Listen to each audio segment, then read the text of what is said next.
Get rid of the thumbs up. There we go. Here we are. We're live on the Give Me a Whole Yeah podcast, guys.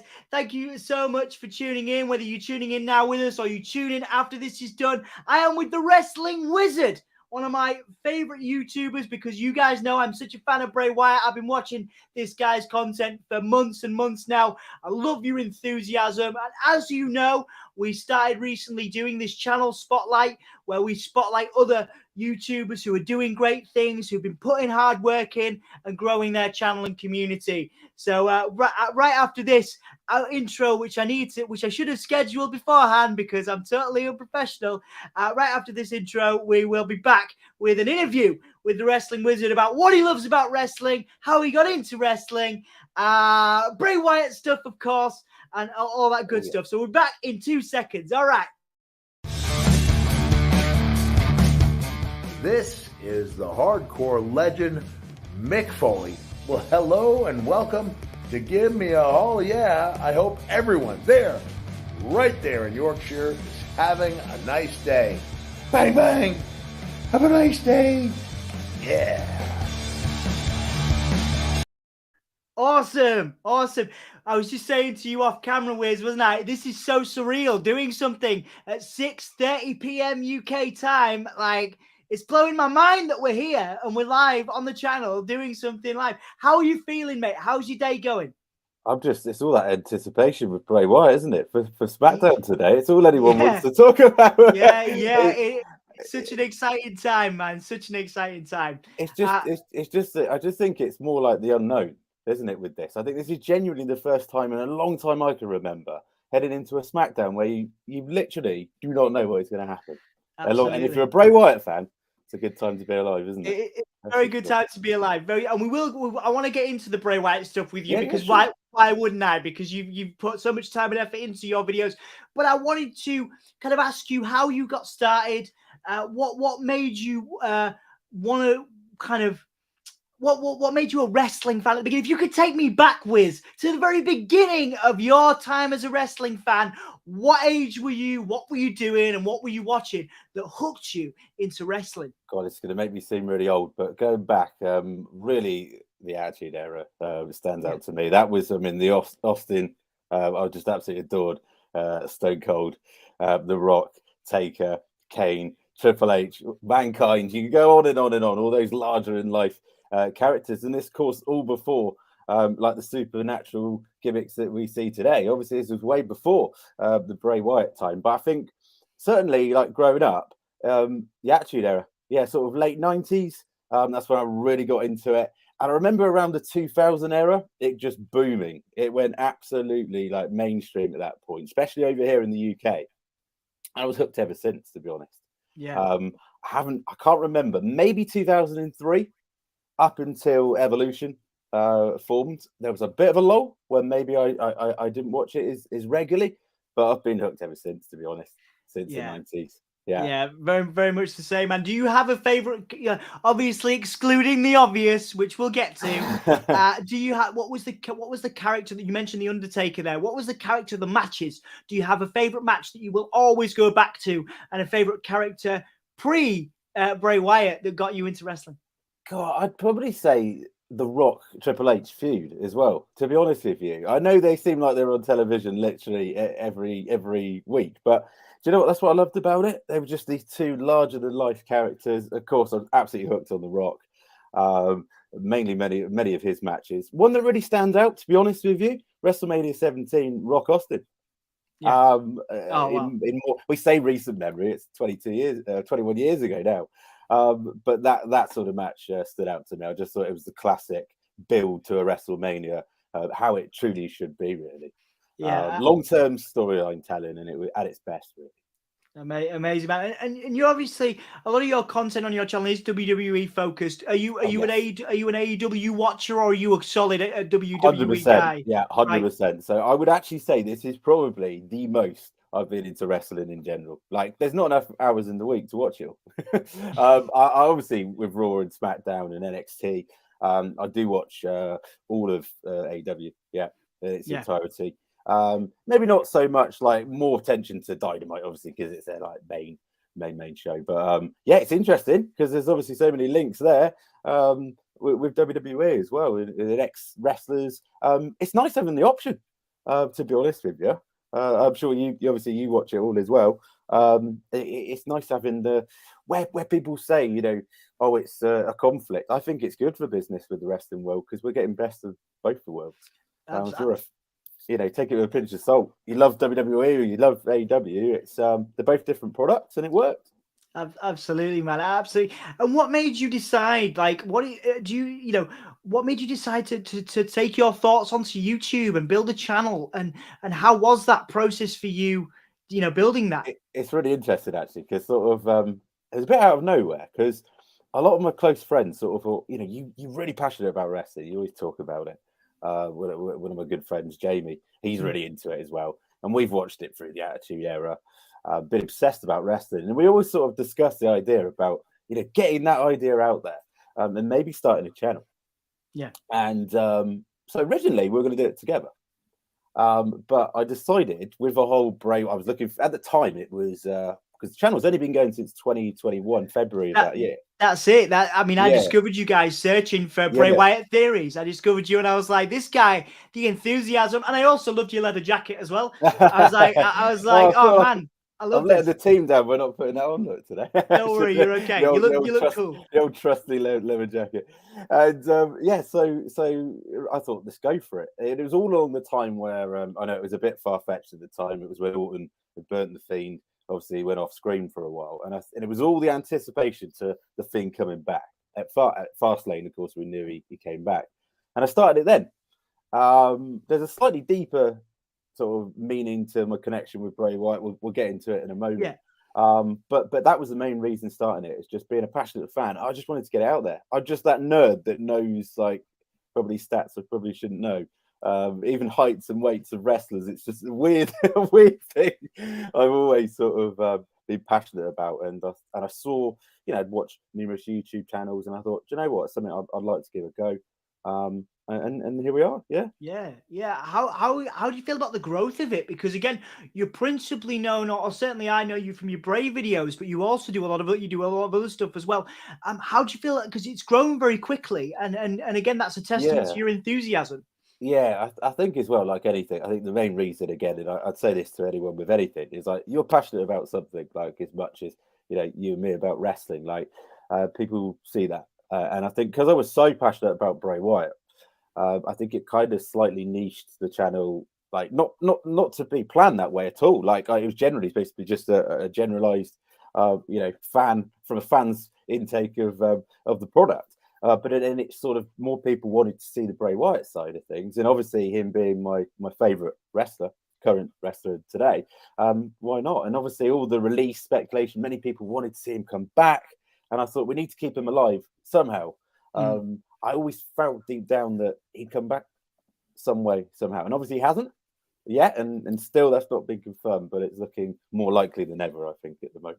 So, yeah, absolutely. And we do have a couple of questions in the comments, and I will get to those. Sure. Yeah. We'll get to those in a minute.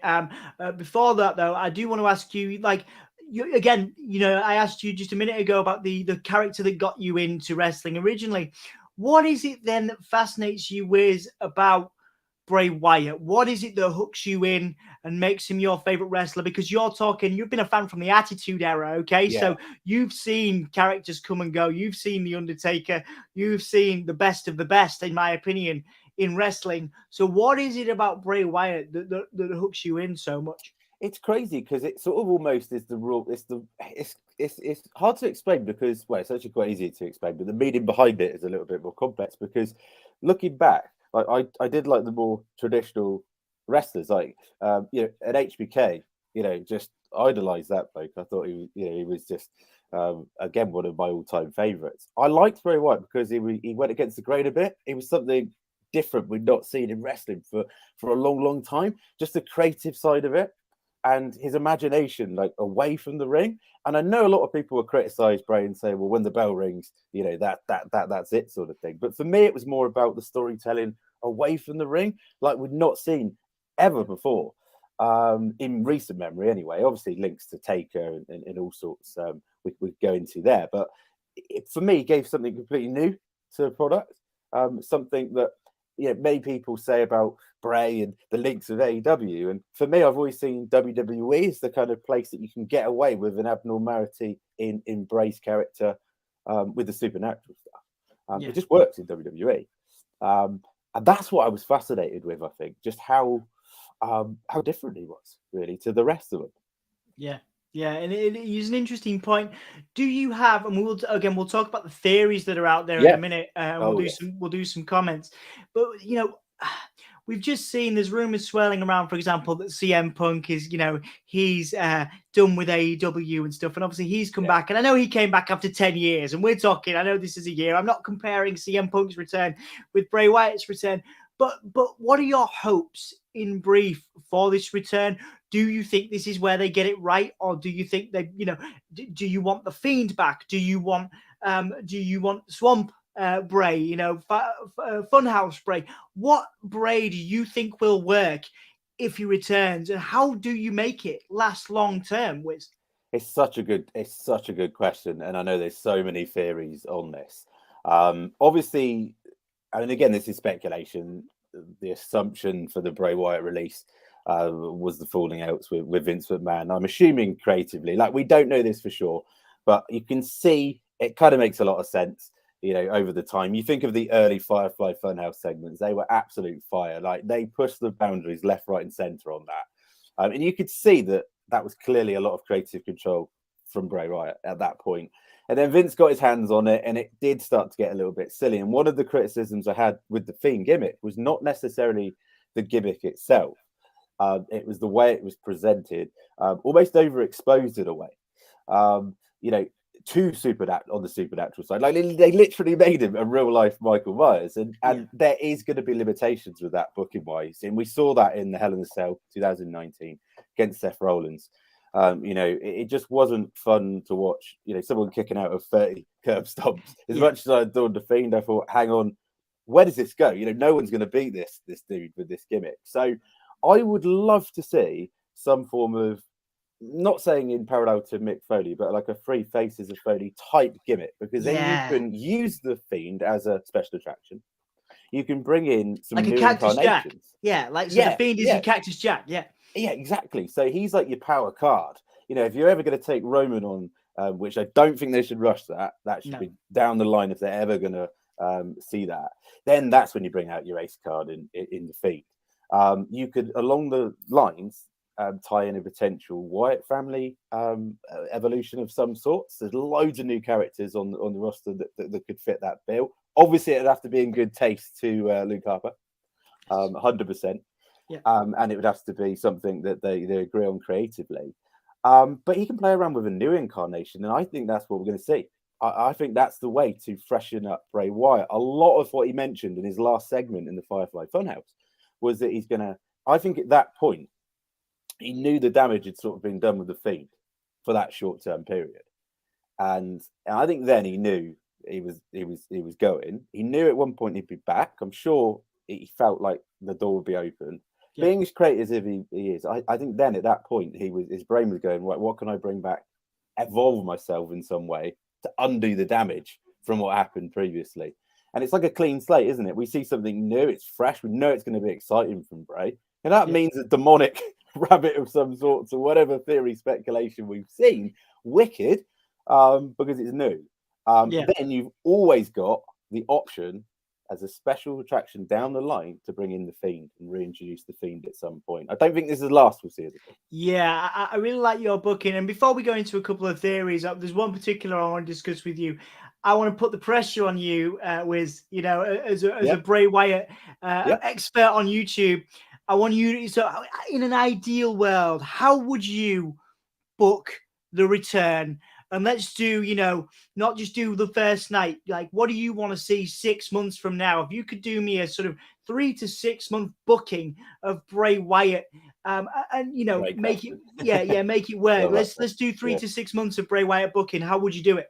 I love that. If he came back, as in like he came back very soon. Yeah. As in if he came back now, wound up. I wouldn't bring him back on SmackDown. I tease, and I think that's what we're going to see. I think we're going to see a few more cryptic teases. I do believe Extreme Rules would be a place for him to end up. And the reason why is, at the moment, we know Roman's top of the food chain in WWE at the moment, and that's not likely to change anytime soon. I can see him keeping those belts. I can honestly see him keeping the Universal title at least for that 1,000 day. I think they want to go for that 1,000 day. They want that, and I think WrestleMania by that point it's not even 1,000 days. So I think they want to. It's close. I think it'd be 900 and something at that point. So Reigns, in terms of top of the food chain, keep Wyatt separate from Reigns in a one-to-one basis. Yeah, I'd bring back. I mean, I'd love to see a new incarnation, whatever that may be. Say we go with this demonic rabbit, for example, terrorizing WWE. Along with that, that could be linked. That could be one of his alter egos. And then you could have what we're kind of used to in a kind of cult leader version. Now, in terms of bringing back whatever incarnation we see at Extreme Rules, they need to tidy up the pre-existing storyline. We need answers for Bliss. Yes. We need answers for... Randy Orton is essentially like the boss man, isn't he? Basically, of Wyatt. I mean, he defeated him at WrestleMania 37. Yeah. He defeated him at WrestleMania 33. Yeah. Let's not forget, back to the Husky Harris era, you know, he pretty much wrote off Husky Harris for a short time being. That's way true. Back, way back. That's true. Yeah. He punted him literally in the skull. So in a way, he's not got his revenge on Randy Orton. As much as people say that's done, that storyline is done and dusted. It got a bit silly booking wise, but I tie that up. Now, who is Matt Riddle facing? Extreme Rules, Seth Rollins. Yeah. He's got a history of both of them. It's an easy introduction. It's an easy way of getting him back in with logic. We know that Riddle's got this conflict with Judgment Day. They're teasing a kind of, you know, they've already invited him into the group, essentially. Yeah. I mean, obviously, if he goes after Riddle, you straight away you put he's a hit, wasn't he? Obviously, if he's going to go after Riddle. But what if he's kind of? I always see Bray in this kind of tweener. Anyway, the Fiend on paper was a heel, but really he was a tweener, wasn't he? Yeah, a lot of it's cult fan base. You know what I mean? Yeah, exactly. And I'd have him absolutely like terrorize Riddle, or even a Rollins and revisit that rivalry, and get that terrible booking back at Hell in a Cell in 2019 and correct that. For a short period of time, I'd love to see them play around with a new Wyatt family. You can link in Braun, you get back Rowan. I don't know what the state is there with Rowan in terms of whether he'd ever come back.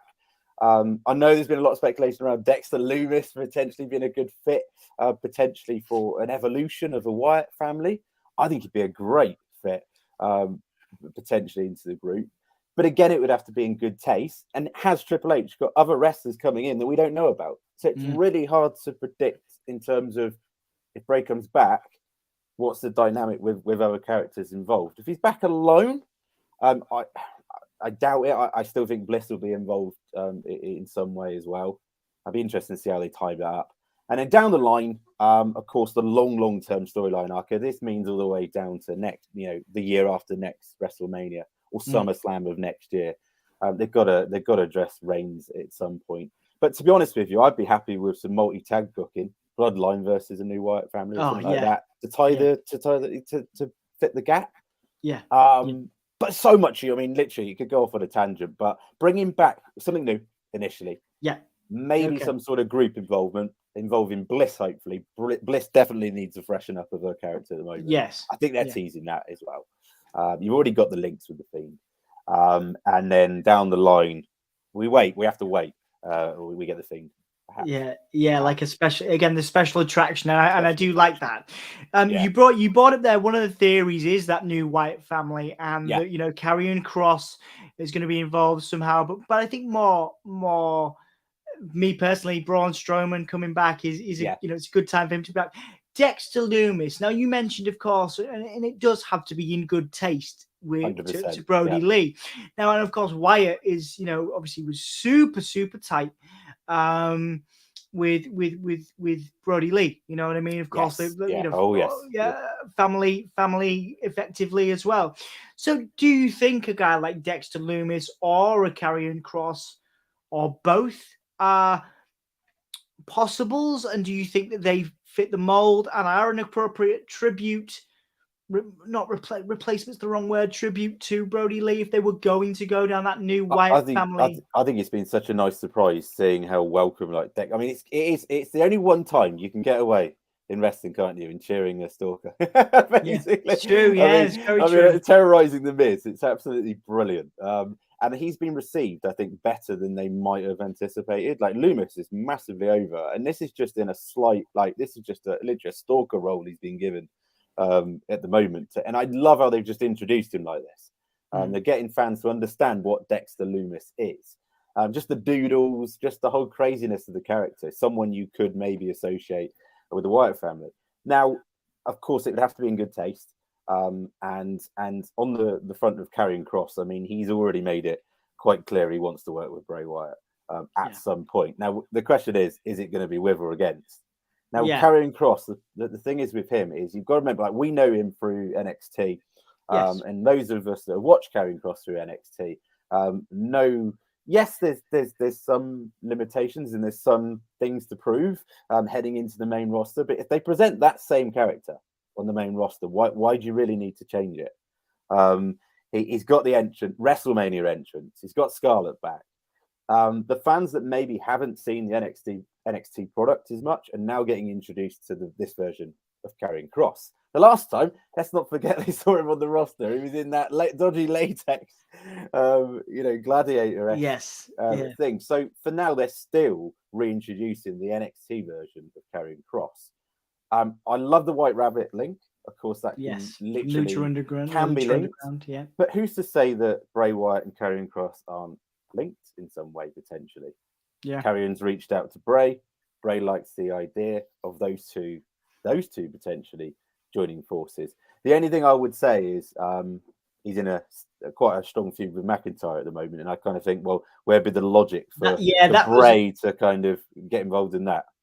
Yeah, that was my one thing about Kross is it makes no sense for him to be in a feud with Drew, whereas you've got, like you mentioned, you've got Riddle in a feud with Seth, which again that he can get to Orton that way. So very interesting points there. What I want to do is I want to ask you a couple more sort of personal questions around around like your inspirations outside of YouTube, and also some advice for emerging YouTubers. Like I say, you've grown your channel in 2000, since 2021 to what it is today. Again, where Bray Wyatt fans like myself are going for knowledge and coming for interest. There is a few comments I do want to get through. Please, if you are on the channel and you're a fan of Wiz or you're new to Wrestling Wizard, I will be putting links in the description of the video to Wrestling Wizard, so you can go check him out. If you would like to ask Wiz any questions, please do put them in the chat. Give me a whole Prince Gaming. Absolutely close enough. Enough. Cousin Paulie, sup guys? It's early. Probably won't catch it, but new sub, like, and even hit the bell. Thank you so much. Let him in. Absolutely. I wanted to say that I think they're trying to get the crowd to sing the song because it's only 2:47. Think about it. So they're trying to get the crowd to sing the White Rabbit tune. Interesting. Yeah, I could see that. It's so clever from WWE though, isn't it? Because it is. In a way, they're not really. They can say, well, we're not involved in this. Fans put this on the internet. It's fan speculation, which is genius, isn't it? Yeah, it is. They knew we were going to film this. They knew it was going to go viral, and they knew we'd talk about it. So it's. I think this is Triple H is just it's not perfect. Like, there are still, I think Vinceisms, like I used to always like to call them, is like where there's kind of still some bits that, could be ironed out.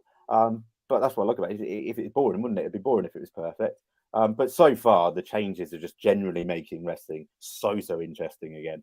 And this does scream Bray Wyatt. I think it's the first time I've been, all the times before, if you had to go to bookies and bet on Bray Wyatt returning, you wouldn't put all your money on it. At this point, you're more kind of like, hang on a minute. The sort of, not the Bray Wyatt haters or the Bray Wyatt doubters, sort of tend to go away a bit more now at this point, because even they're sort of thinking, hang on a minute, this is pretty much a case of when rather than if. Yeah. Did you get frustrated? Obviously, fans of this channel will see that Anthony pranked me in SummerSlam. Evil. Yeah, it was evil. Did you ever get frustrated as a fan? Did you sort of ever think this is enough now? Enough teases, enough tweets and things? I think they're clever about it as well. I think even Vince knew the demand for the backlash was obvious, obviously from the Bray Wyatt release. But I think he's not as daft as he went a bit crazy towards the end of his run creatively, but he's not daft. He knew the demand, and apparently at a time there were talks. This is post Bray Wyatt release. There were mentions within the hierarchy to bring back Bray Wyatt, which obviously Vince was obviously negative. We assume because we never saw it come to fruition, but. It's one of those. It was always a talk of the conversation. So WWE knew they could put anything out there that was Bray Wyatt related, and we would talk about it. And it was frustrating. Like the SummerSlam cryptic promos were infuriating. Yeah, because I know, like on paper, and so it's hard when you're looking at it from a really like creative standpoint. And you're like, well, yes, it's obviously Edge. Like we know that. The fact that it is obviously Edge, like none of us are looking at that going, "Oh, is it Edge?" We knew that. But it was the teaser assumption that it was somebody else. And I know we've probably drawn a little bit, maybe sort of over speculated a little bit with some parts, but a lot of that WWE knew that would get people talking about Bray Wyatt. But thinking back, what if at that point, we don't know, what if he'd signed at that point? What if there were serious talks at that point? So they'd be well within their reason to sort of play around with that. It was a bit underwhelming. Obviously, I love Edge to bits, but I think to see him come back as the rated R superstar, or a brewed version for a slight minute, at SummerSlam was a bit. I think that annoyed me the most. I think, to be honest, because there's no backup, and if they go back to that, great. But the only thing I can think is maybe Vince had one vision for that storyline at one point, and then it was around the timing of Triple H taking over. So potentially, maybe there were some links. But we'll never know, will we? No, we'll never know. So. Again, everything's sort of wound in together, and I really do like that. I did see saw a tweet the other day about Bray Wyatt's very first promo in FCW saying, follow me, and that was like, wow, okay, so that was on the Rabbit, the code, which was interesting. So the guy's so clever; it's unbelievable. Like I remember, like superstars of the past and present. Explaining about their time of working with Bray Wyatt for the FCW days. God, you think I was all the way back in 2009 joined WWE, February, I think it was. Wow. And that's madness, isn't it? So you think, 12 years with WWE and how captured they were by his promos. And yes, a lot of the time he can go like off on one, and sometimes you think, well, what on earth does that link to? But there's a lot of hidden meanings we're still picking up on now. Which is again fascinating. I can't think of a character. I'm going to be a little bit controversial here, and I'm going to say the Undertaker isn't as interesting. I'm not saying Bray Wyatt is bigger than the Undertaker. Yeah. I'm not saying that by any stretch. But what I'm saying is a character that's been as interesting as kind of challenging, making you think a little bit. And, do you know what I mean? Like the only argument you would maybe give is maybe Chris Jericho is an equivalent when all his promos when he first came back and the countdowns and things. But I can't think of a character Wiz that is even. And I know we're both fans, so we're both going to be. Yeah, we're going to be right. We're both going to put him over. So in the comments, if you could think of a character that's more quote unquote interesting and more nuanced. I get it, because that's the thing is like, and it's really it's never quite frustrating thing it can sometimes be. I mean, it's a great thing on YouTube because obviously it's great to be able to connect and like today it's absolutely brilliant being able to connect with passionate fans like you, like me and you, and many others, and it's great. But I think there's often this misrepresentation of people literally get a bit too kind of, oh, well, Bray Wyatt can't wrestle, or Bray Wyatt goes off on a tangent and it doesn't make a lot of sense. But if you think about it on a more positive side, there's a lot more he brings that nobody else brings to the table. It's completely new. I absolutely love watching a pro wrestling match in its entirety. That's what I do like about AEW, the fact that if I want to watch a 20-minute, WWE are doing more of that under Triple H, of course. But if I want to go and see that, I can go watch that. But equally, it doesn't bring me what Bray Wyatt brings me in terms of creatively. And many WWE fans would probably agree in saying, some will disagree, that's WWE is kind of more about the storyline and the build away from the ring. Yes, you got to get it done in the ring, and yes, you got to better handle yourself. And Bray is, people slate him in the ring like he's, isn't that bad? You only need to go back to like WrestleMania 30 and his match against Cena. It's a good match. Like it was a long match, and I think sometimes he gets a little bit too much criticism on that front. But what he does bring is something completely different. Yes, and I agree with you. Undertaker was contained to a certain point that fitted the WWE mold, but you could argue from a creative standpoint, and you got to remember the man himself, Taker, put over Bray Wyatt like massively. So he worked with the guy at Mania, WrestleMania 31. They had a feud at the end of 2015 as well. Again, they reunited that. I'll never forget being there in the arena, Manchester Arena. Amazing. I remember it's 2015. I know it's going to on a bit of a tangent. No, go for it. 2015 Raw, Manchester Arena. I went up there and I thought, I want to see the Wyatt family.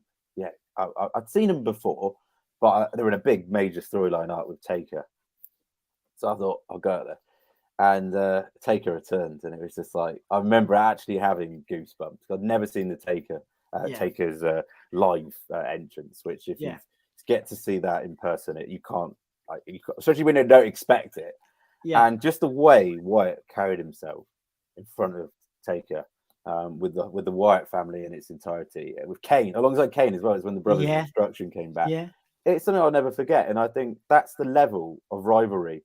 He's feuded with some seriously big names over in the Wyatt family era. And I think people forget that have maybe become new to the Fiend gimmick. The Fiend, yes, I see the appeal. I love the Fiend gimmick, although it was booked, questionably. But he this is not a guy that's, I think people kind of looking back, like Bray he's worked with some big cats in the industry and held his own in more than one way. Cena, the way, he praised that Firefly Funhouse match that they had at 36. And you can look at that if you haven't watched the product way back when. You probably look at it and think, well, what on earth is that nonsense? But there was so many crazy good references. Yeah, in the pandemic era, it was praised, wasn't it? It was praised. Most of Bray Wyatt's matches, like you say, rightly or wrongly, get panned, but that one was universally praised for its creativity. 100%, and I think as well, like a lot of there was some really like he must have been from a personal standpoint. Wyndham himself must have been tearing his hair out. It's some of the.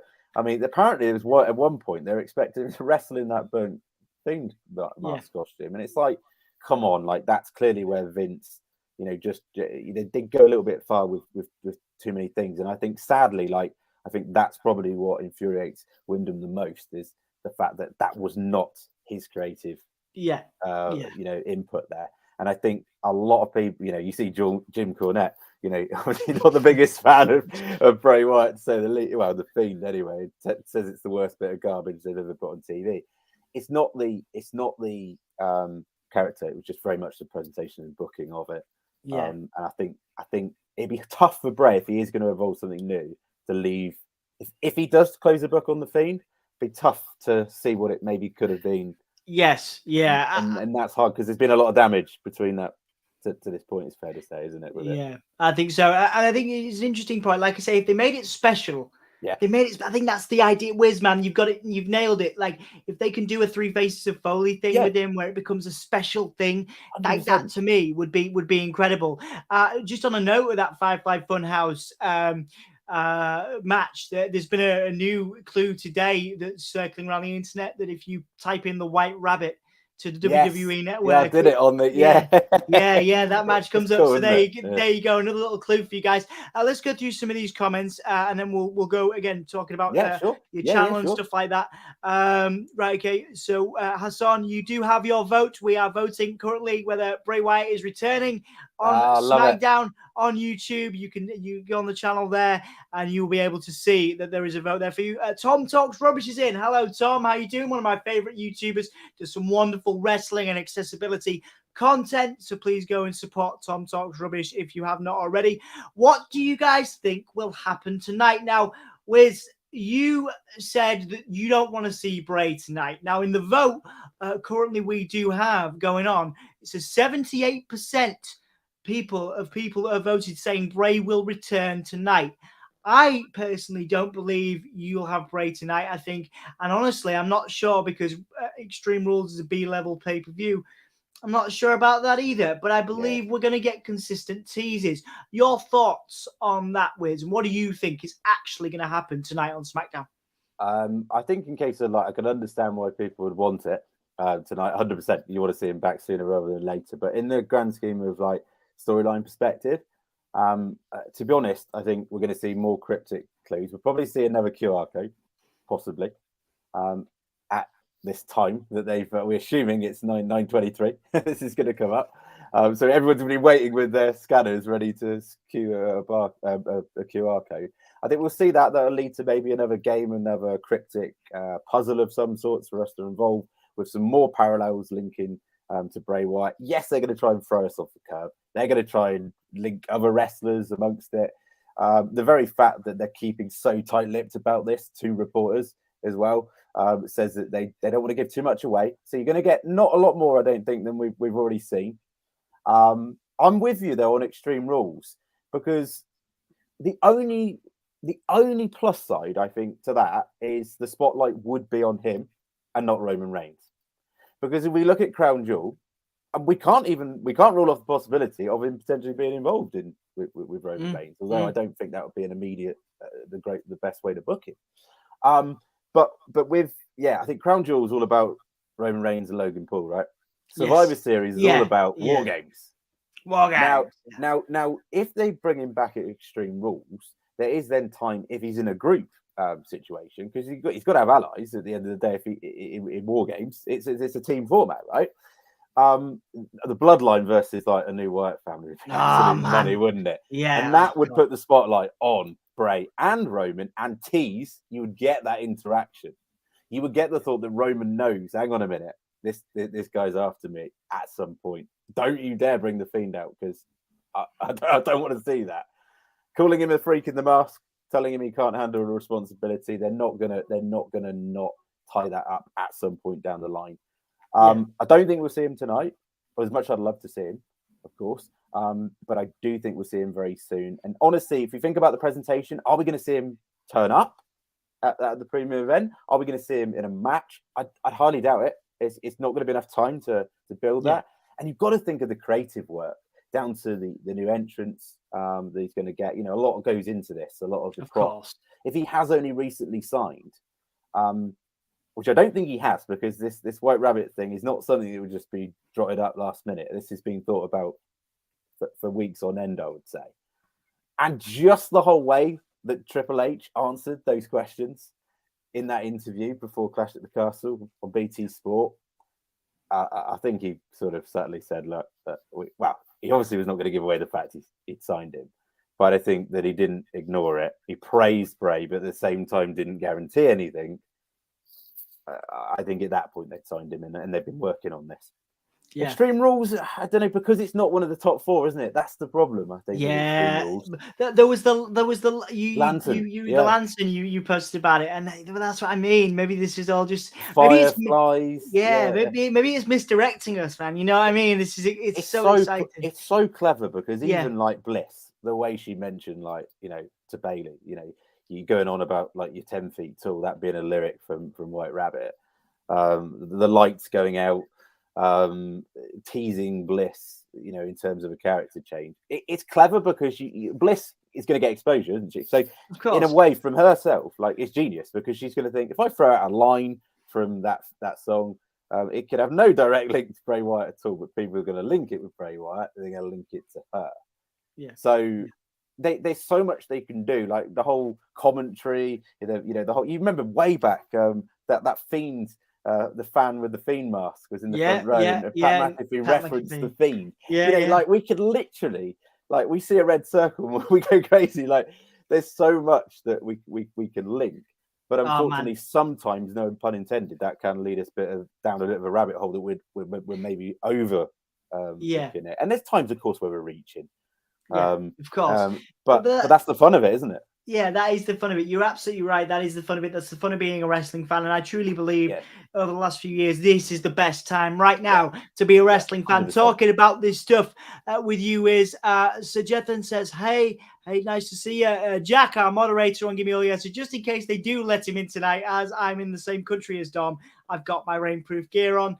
Yes, they all think I'm going to explode from whatever orifice when that happens. Yeah, that's I think we will though, won't we? I think we are. Running joke. Yeah. Which pay-per-view can we possibly expect, Bray? Hard, we've kind of just said, but I think people are expecting Extreme Rules. Now I think these teasers are here. I don't think we're gonna get him for a while. I don't think it's gonna be I don't think it's coming up. I don't think it's coming up in the coming weeks. You know what I mean? We could see him as well. We could see him get to other characters as well before we actually see and that's what I love about this. Like, you could see subtle changes in Braun Strowman. Now, the only thing with Braun Strowman, and I know a lot of people would love, and I love the crazy ideas going around, but there was the idea of Braun Strowman being Huskus and brought to life as Huskus a bit. But I think the thing is with Braun Strowman is it's little things like when he was interviewed about mentioning about like standing into Mania and being in the shape of his life. Very much, to me, the take I got from that was he still wants to present this monster among men character as his own and have his own identity. And let's not forget as well, Braun's massively over. There's a lot of people will criticize Braun as well, but at the same time, like, people say he hasn't got a character, but that is the character that fits the mold in WWE. He's that big guy that can wrestle in the upper card when you need him. I mean, this is the guy that is won the Universal Championship.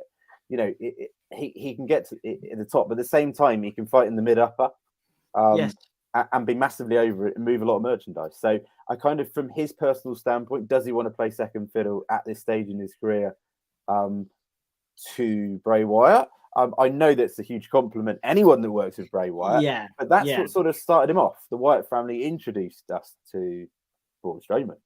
I do kind of think, mate, it's up to him, I guess, in a way, isn't it? Whether he wants to, whether he sees himself.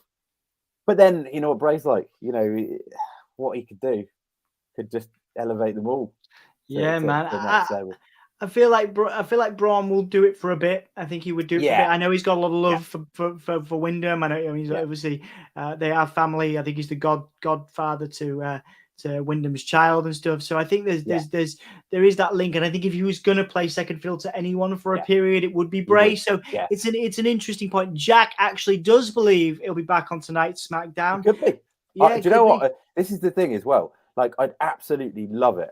I'd literally go crazy, and we're all going to be waiting because what I love about this as well, this is the first time you're actually watching something with the feeling that he could actually show up on SmackDown. That's the feeling. Like, we know probably if we book it, it's 50-50. And you can see that even in the poll, it's even more than 50-50. More people want to think it's going to happen than not, and that's what I love about it. Like, we're either getting more clues or we're getting Bray Wyatt. Which either way, I think we would all come out pretty happy. Like I say, as fans who are finally getting rewarded for our patience. Exactly. And the thing is as well, this is big for Triple H, because this is the one time where I think I think in terms of the way they've teased this or presented this in a way that it's obviously hinting Bray Wyatt. If they were to do another Edge, promo, I honestly think that's strike one on Triple H's head. In my opinion, imagine if it was Bad Buddy. Bad Buddy. The Bad Buddy thing. Yeah. Oh my God. Comments on that. Oh no, brilliant, isn't it? I mean, it would go viral for sure. Yeah, but... I mean, to be fair to him, Bad Buddy smashed it. He was great. He was great. And Logan Paul. Yeah, the recent celeb cameos in wrestling, they've had matches. They've been amazing. They've been brilliant, haven't they? And I think yes, like that would be, I mean that would be a strike on Triple H there. I think at that point. So I think in a way he has to deliver, and they can't drag it out too long as well. That's what's going to be interesting, because when we mention, is it Extreme Rules, Crown Jewel, that is also worth mentioning as well. Like Crown Jewel, they love Bray Wyatt, the Fiend. I say that they love him so much that in one of the family shows, of course, he did drop the belt to Goldberg. Yeah. But the point being, like, I think they've got to deliver this with Bray at this point. I think I think at so. some point. Yeah, I think you're right. It is time. It is time to do it. We're all going to be so happy. Joe Dingus with some words of encouragement. You got this. Thank you. Did you see that coordinates teaser? Do you mean, Jethan, the time? Because that is what is teasing tonight. So I think that's what you're referencing there, and the time coordinates that is leading us. Cool. Yeah, it's that's so leading. Cool. Yeah, it's so cool because you got the one that was in the white, wasn't it? Was the date, and obviously us Brits. It's the other way around, obviously. So to us, we always looking at it and think, hang on a minute, it's 23/9, but 9/23, obviously, in the States. So that's the date. And then it flashes as a blue version, which is seemingly a time. Now, I think the QR code that appeared on Raw, the second one, came out in like 9/23, didn't it? Or something crazy like that. That's actually, how mad is that? So someone obviously hired by WWE was there with 9/23, and you think, are we going to see something at that time? Are we going to see another QR code in the crowd? I do think the fact that that BT Sport have literally brought up a graphic of the White Rabbit and promoted that this morning says that something pretty big is going to happen. Yeah. I mean, tough to guess, isn't it? Tough to guess, but so exciting, and wonderful again, Wiz, to have you here and talking about this and sharing your enthusiasm. Because again, I've got a lot of time for what you do. We'll get through again a few more comments, and then we'll go back into before we finish up your kind of background and things like that. Jack says I was personally ecstatic when Punk returned. Jack is a huge CM Punk fan to the level Wiz that we are Bray Wyatt fans. Yeah. I was so excited, and I want Bray back, partially because he's good and his release made zero sense, but also want to see Dom as happy as I am. Well, thank you, Jack. I appreciate that, and I hope you're with me when it happens. Jason asks, is Triple H going to use the White Rabbit song for the Wyatt faction? I think the members of the faction are Bray, Dexter, Braun, Alexa, Cross, and Scarlett. Now, that's a really interesting faction, Jason. It's a dream faction, but to me, that's too many cooks in the kitchen. Wiz, your thoughts on that? Oh, 100%. I mean, it's one of those where if you rate it on like cool factor, it's 10 out of 10, isn't it? I mean, that is, you look at it in terms of, you used to grade that out of 10, it would be like, it's fire.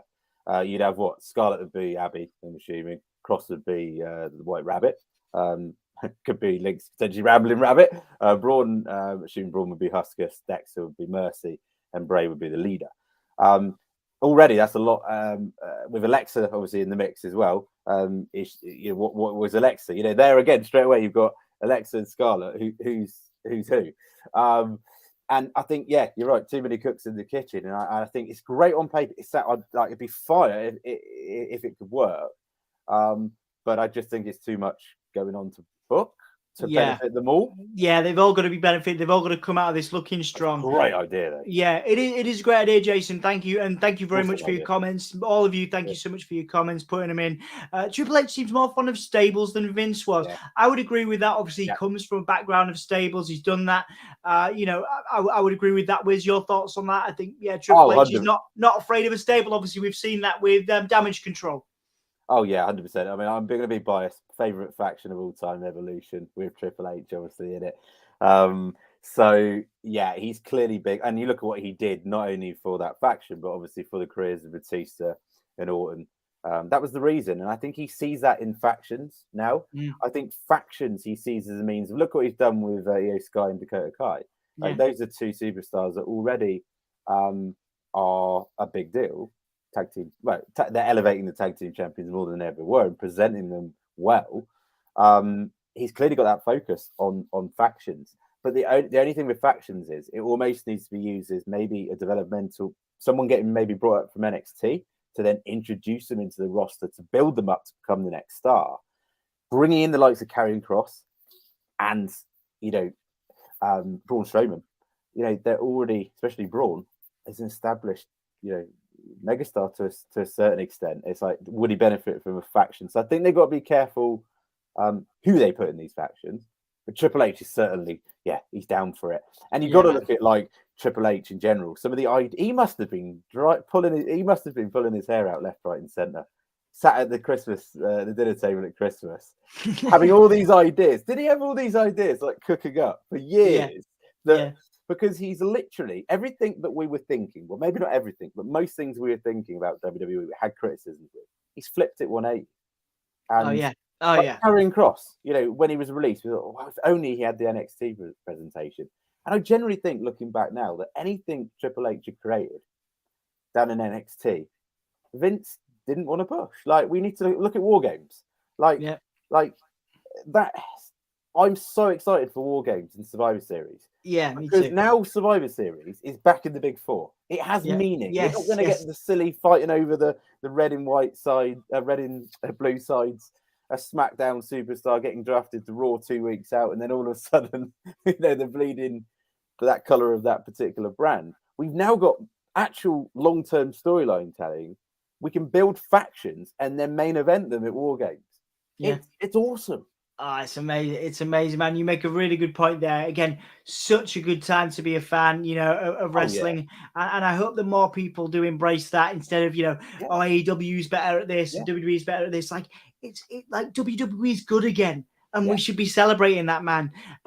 It's a lovely time. The thing is, as well, with AEW as well in WWE, I think there's a lot of fans almost, not to say necessarily getting it wrong, but missing the point of, like, then WWE is not, well, AEW is, let's look at it realistically at this point. I mean, if we're just going off viewership in general, it's not a direct competition for WWE, and you could argue vice versa, right? So in a way, what they bring, AEW is so new, you can't compare the two. Like, it's just not fair. Like, in 10 years' time, maybe you could then draw some comparisons if there's some changes.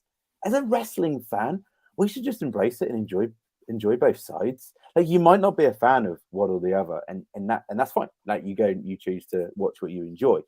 But I very much think I take certain bits from both products and just enjoy it for what it is. And I don't feel like I ever think, I prefer one more than the other. I just think enjoy it, embrace it. Like, I was a massive CM Punk fan in WWE, huge fan, and watching him come back, it was surreal. After 7 years, obviously some controversy at the moment. Obviously, we're not talking about that, but like, I can enjoy CM Punk in AEW as much as I could still enjoy seeing WWE. Yeah, absolutely. There's too much of this conflict of almost this tribe sort of mentality of, I follow this and you shouldn't like this. It's like, you can take bits out of both sides and then just enjoy it. And of course, man. Yeah, I mean, I'm not saying one's better than the other, but like, I enjoy watching both. Good, and that is what what we want to promote. We have content. We have content from all different promotions. We have interviews with Impact stars, WWE stars, AEW stars. We have live streams of all different organizations because we love wrestling. And again, that's why we're here talking to you, because we love watching channels like yourself doing great Bray Wyatt content and the love of wrestling. I could talk to you for hours, man. You know what I mean? And I do love having this chat with you. I love your enthusiasm, mate. It's one of the things that drew me to you in the first place. It's the thing, isn't it? It's like, and I think as well with wrestling as well, like we can all get off going up and down about what we like versus what someone, we don't all agree. Like, there's probably a majority of people that don't like, I know a lot of people that don't like Bray Wyatt, but that's the beauty of it. We all get an opinion. And express what we do like. There's no right or wrong. Like, one thing that's quite frustrating is when there was a whole speculation about Bray Wyatt and the lead to his return. I think almost people put that expectation, almost expecting too much, and then when he didn't turn up, it was like, oh no, well, he's never going to turn up. It's like, no, it's like there's generally been a chance from the day he left that he could show up. We might have thought it could have been AEW or another promotion in those early stages. But there's always the possibility, and fans that are passionate about characters, I love it when they share their opinion, even if it's outrageous, like outrageous concept regarding Bray Wyatt or theories that are just going way back when that have no relevance potentially. It's because they're fans. Yeah, man. It's all about. Of course it is. And I think that's again one of the reasons for the channel is people being able to feel it's an open forum, being able to share their experience of the product, and if anyone agrees or disagrees, great, it's a great conversation. Exactly. That's the point. No one's right. Yeah. Probably gone, we've got that booking wrong, and there was probably the fans have got so many great theories that their booking options probably better suited. Yeah. I've enjoyed some of your booking this evening, Wiz, for sure. Shane says, "I want Bray in the Funhouse back." I do believe we'll get Bray in the Funhouse back, but like me and Wiz have both said, we both got this idea where they reuse. WWE aren't averse to reusing old storylines. Why not have a Three Faces of Foley? We already know Bray has taken the mandible claw, so why not have a Three Faces of Foley as well? Words says, "Bring back Bray." We've got a lot of enthusiasm there. There's an interesting comment coming from Jason coming up. I've been a reviewer. This is from Jack. I've been a reviewer for a significant number of years, and I still do not know what that Funhouse match was. To me, it was genius, but I'm a Wyatt fan. To other people, I believe, who weren't really Wyatt fans, they found some entertainment in it. Again, it was very rooted to the pandemic era, where we were finding, we were finding entertainment in anything we could. When we've talked about earlier in this chat, we talked about. Don't get me wrong, correct me if I'm wrong, Wiz, but you thought that was genius as well. You thought that was a great match. The problem with it, as genius as it was almost too genius. And it was almost too much in line with the hardcore, maybe Cena fan as well, or someone that had grown up watching Cena throughout his career. Like, because you got to remember, a lot of new fans got brought to the WWE product when the Fiend's alter ego took place. So a lot of people came back to WWE as well once the Fiend had emerged. And what genius return it was. SummerSlam 2019 was the perfect presentation of the Fiend, but again, is a special attraction. Now, the thing is with the Firefly Funhouse match, you look at it, you think, oh my goodness, what is going on? But the reference, it was basically all about John Cena, essentially. And it was throwbacks to the fact that Vince only picks, muscle guys. That's his type of guy. And basically he was alluding to the fact that Cena couldn't wrestle. He only had a handful of moves. And Wyatt was alluding to that constantly throughout. The throwbacks to NWO, basically saying that Cena, you should have heel turned just like Hogan did back in the day, and your career would have taken a different path. Yeah. And you would have got over with the fans, but Cena refusing to acknowledge that. And Bray just getting into his skin, like the throwback, even down to like the Carlito scene, when you had the apple, the knuckle, and he laced him one, but this time it was Wyatt, and I thought, great, like that was like such a good throwback, but you wouldn't get that if you didn't go out watching Carlito and Cena in that United States Championship rivalry. So I think it sort of treated the fan that like kind of was following for a long period of time, but it could have easily. I kind of get why people didn't like it at the same time, because it was very much off on a tangent, a lot of it as well. But there was some great references. Yeah, but I think really, without overcomplicating, it was more about Cena really than perhaps Bray, and the fact that Bray's career went downhill after WrestleMania 30 in his eyes. No matter what he does, Vince will never trust him as much as Cena.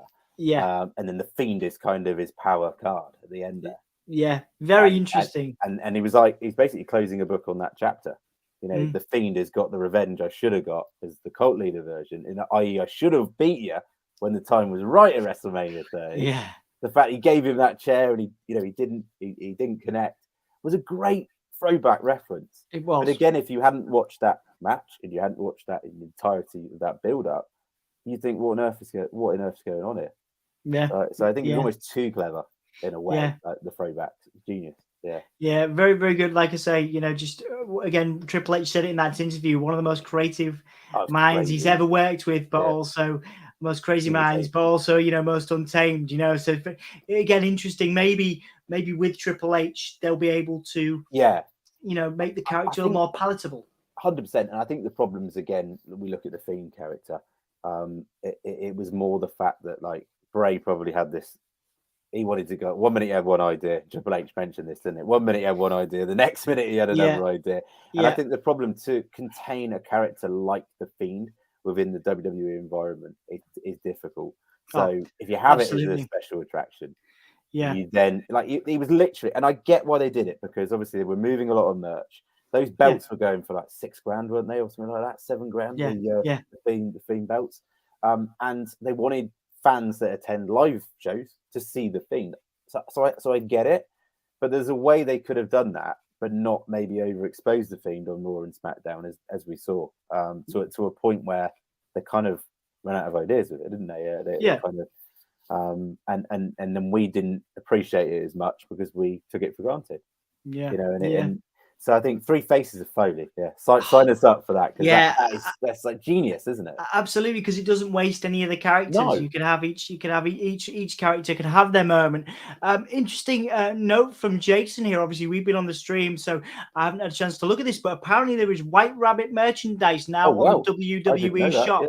And Jack has said that, well, that's that. Then when I was at WrestleMania, they had Dusty Rhodes t-shirts on sale in the concourse. It was at that point where the Cody Rhodes return mystery was blown open. Yeah, So and there if you you go. remember with Cody Rhodes as well, nearer to the time, all of a sudden the reporters were they're going a bit cold, and they said, Yeah. "Oh, it's not quite 100% drawn up deal." They always do that. Yeah. Like the fact that recently, all of a sudden, in the last week, we've heard that contract talks with Wyatt had apparently cooled down, but there were talks. They want you to think that because they want to throw you off the scent. They're Yeah. not going to openly admit to a return that is going to be huge. And I'm not saying it's going to be on parallel with CM Punk. No. Because for a business standpoint, it won't be. Like that was a big moment for a separate reason. It was a big It was a big moment for wrestling culture. Yeah, Was a big moment for wrestling culture. This is a big moment for wrestling. I don't know if it's a big moment for wrestling fans. I think it is because you're either gonna have people conversing. You're gonna have people, and this is why this comment from JD Smith is interesting because you're gonna have fans that hate the idea that Bray Wyatt's back, but they'll still be talking about it. And you're gonna have fans like us that are gonna love the fact that Bray Wyatt is back, and we're gonna be talking about it. So I think for wrestling fans, this is a huge moment. That CM Punk was for wrestling culture, was for pop culture, Exactly. And the thing is as well, like you almost like as much as fans as we are, we can kind of get why people don't like him. Yes, absolutely. I totally get it. Like 100% get it. Like you get the reasons why, which is why it's great to have a character like that, because almost I can't think of a character with the exception of Rey Mysterio. I mean, Rey Mysterio is probably one of the only characters for the entirety of his that could pull off that face version and just constantly have that positive react. Like literally, there's never a point in Rey's career where you went, "You need to turn him heel. He's getting a bit stale." Most characters, it's tough to be liked by majority. Like I haven't heard a person say they don't like Rey Mysterio.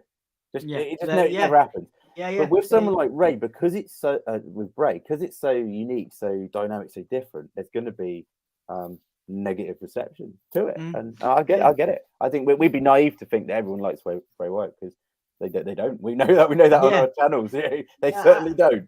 Absolutely, and that's totally fine, And like I say, JD Smith says, the riddles don't do it for you. His character, skill set, vision, I dig. The rants, not so much. I think a lot of people share that vision. Even even we get lost in some of those rants. 100%. You know what I mean?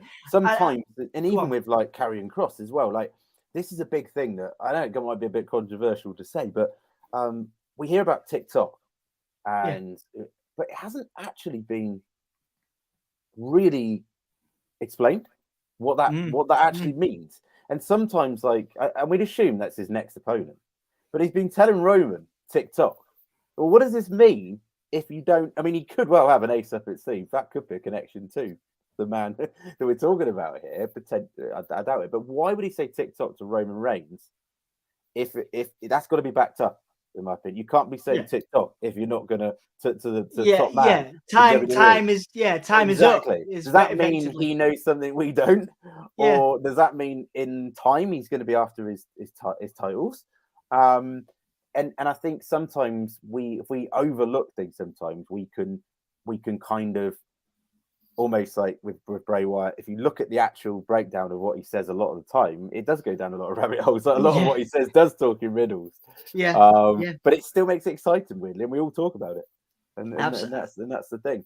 That is the thing, man. And like I said, so I think that's it. I think it's about conversation. The rants always inspire conversation, and completely appreciate your viewpoint there, JD Smith. It's about conversation. This is why I've bought Wiz here, is to have a conversation. And to you guys, thank you so much for engaging. And also as well, there's certain bits that me and you, as fans of Wyatt and many others, there's bits absolutely hated booking wise that they did with Bray and the Fiend. I cringed at some of the Fiend's booking. The what's the most famous one? Of course, the projected worms on the mat. Yeah, and the Randy Orton doppelganger. Yeah. And Orton like even said himself, didn't he? Said that was a nasty time. Yeah, I went for it. did. And Orton doesn't get enough credit for being an absolute of course trooper, yeah, delivering what he has been forced in a way, I suppose, to deliver in the past. Like it's nice to see him enjoying his wrestling alongside Riddle again, which will make an interesting dynamic moving forward as well. He was one of my favorites. To be honest, Orton was one of my favorites, and it still is. He's just an incredible talent. He's so underrated, isn't he? One of the best of all time, I think. For me, he doesn't take the risks, does he? He's like, he doesn't need to. Like he's so smooth in the ring, and seeing those two, obviously, when Bray and Randy feud, you want it to be magic, and unfortunately, it hasn't been. So it's like, I think that it's like the bugs crawling in the projection screen in the middle of the ring in WrestleMania, and you think, what? And I understand what that's turning Wyatt, any fans of Wyatt or non-fans off, but even more, isn't it, with that type of thing? So it's hit and miss sometimes, but it is, and like I say, hopefully there'll be a bit more structure in his return. So I guess we'll see. Shane Locke says, I hope he returns very soon. Us too, mate. I think we've seen before Extreme Rules. Well, fingers crossed. I'll be watching SmackDown tonight. Right here, DJ Raichi is loving this. Well, thank you so much for joining us. And obviously, if anybody comes back to this, I hope you do enjoy this as well. We appreciate your support. Danielle is in, says hi. Lay the SmackDown with that excellent name. It says Hurt and Heel. Love that. I don't like the fact that Bray is back. Well, Danielle, please do share your opinion if you have time. We've got a couple more questions for Wiz before we finish, so please do put that in there. This is not just about praising Bray Wyatt. Please do share. And that's as well. Like that's another thing as well. Like much as we're fans, we're always gonna have that biased opinion. But in a way, welcoming like what people maybe like don't like about the Bray Wyatt. We mentioned about the riddles and maybe things a lot of people hated the Fiend. Alter ego, and that's what's interesting to hear that side of things, because you kind of think, Bray's probably absorbed so much criticism. He's not silly. He's probably like looking at ways that he can maybe bring something in that maybe is a little bit has more longevity, essentially, because we all knew the Fiend had a shelf life, regardless of it being booked the way it could have been, but better. Even if it was, it would have it would have only gone so far. And I think that's what we got to appreciate sometimes, that, sometimes his creative side can at times be his downfall longer term, potentially. So whereas the three faces would be genius, because you can, that's years in the making of creativity, isn't it? Exciting stuff as well. Man, I mean, like I say, we, me and you personally, as proper fans, again, like we said, never seen anything quite like this. Mick Foley is my only comparison, and Jack said further up in the comments there, not as big a character. That's not what we're saying. I'm never going to tell you that Bray Wyatt is a bigger character than Mick Foley, Mankind. Still my favorite wrestler of all time is Mick Foley. And I was underrated in the sense that he doesn't get enough. Like people allude to Taker, Stone Cold, the obvious one, The Rock. Maybe not necessarily so much The Rock, but like, why is Foley never in the conversation? And the fact that he brought up a lot of talent that we see today, you got to remember, like Foley pretty much established Orton as Triple H as well. I think Triple H is because of Foley. Triple 100%. H is You remember back in, what was it, 2004, when Orton took on Foley at Backlash, and that hardcore match, and I thought that put Orton on the map, because he then established him as a bit of a badass that can beat the hardcore legend. Took that, gave so much back to WWE to put over stars like that. He giving the Fiend the mandible claw. That shows the element of respect Foley has for Bray Wyatt. To give him the claw, give him the claw and receive the claw as well. Yes, receive the claw too. Absolutely. Danielle has shared Bray's alter ego was a bit weird, and if he comes back, it will be because Undisputed. It'll probably beat Roman for the Undisputed Championship. Now, that's interesting. We talked about this earlier, Danielle. We don't necessarily think, certainly speaking for you, Wiz, based on what we talked about earlier, I do apologize for putting words in your mouth. But we did talk about how, we don't necessarily think that he's going to beat Roman straight away, nor should he, beat Roman straight away. That's how we would book it. And, you know, you're perfectly welcome to have your opinion because we don't know. We're not booking WWE. It's a perfectly viable concern to have. What if they do pull the trigger, you know, press the red button, Bray Wyatt comes back straight away and wins it? You know, what, you know, it could happen. It's the one thing, and we had it so much on the channel where, and I get where fans are coming from, like they must get his revenge on Roman. He must get his revenge for SummerSlam and of course Payback where he lost the title, albeit wasn't pinned. And I get that, like fans want that revenge arc, but it's a short-term win. Like for the moment, great, the Fiend's back, beating Roman. Roman's no longer champ. Yeah. Where'd you go from there? Yeah. And that's the problem. And I know people are saying, well, you can take on Demon Finn. You can have a match up against numerous, like Karrion Kross. But if they're not going to get over, like, what is the point? Like, and also, if you've got Roman, and I know, like, so many, like, people get sick and tired. Many people are sick of Roman Reigns with the belts. But I think the very fact that they haven't found anybody to this point, not even Brock Lesnar at this point, can take out Roman Reigns. Drew McIntyre, being there and seeing that, like, I didn't for a single second think that he was. Well, that's a lie. When I was in the arena, I thought there might be a glimmer of hope he could win.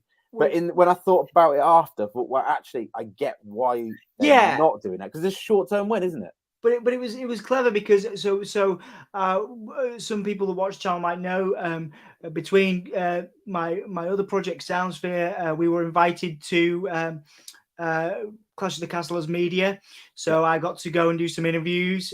So some of those are on the Give Me a Hell Yeah podcast right here. Some of those are over on Soundsphere, particularly the Judgment Day ones, Finn Balor, Damian Priest, and Rhea Ripley. But my point was, rather than just plugging those, is that backstage behind the scenes when Drew was doing all the charity stuff, he was doing all the Make-A-Wish equivalent things that they do, all the wheelchair. There was a wheelchair basketball event, a Paralympic basketball event. Drew was playing all this other stuff, and so his position from a media standpoint, we're all sitting there going, he's got to win. Like, you know what I mean? He's doing everything. He's doing all the stuff, all the things they could have asked him. It was so hard because it was 2020, obviously. Yeah, he defeated Lesnar, but he didn't get his moment in front. But that was almost right person, wrong time, wasn't it? And I felt so sorry for him because he was like, he carried that pandemic era as champion so well. And I didn't honestly think when they advertised Roman Drew, I didn't think they could build him up in time. And they did. They established him as an absolute threat. And what a match. Absolutely incredible. You know, and I think at that point, I know what my thoughts are on. I don't think they ever do this. But I'd absolutely love them to get Clash again. Yeah. Next year. Yeah. You get that rematch. Yeah. And he wins this time. That would be amazing. Yeah, maybe if they did it in Scotland or something. I don't know. Yeah. I mean, for basically from people that have probably got into the product again, like a lot of UK fans went there. I know a lot of fans that friends that went there that hadn't watched product in years have gone there to watch that. They think Drew McIntyre is this absolute badass. Like they're fully they think he's the face of the WWE.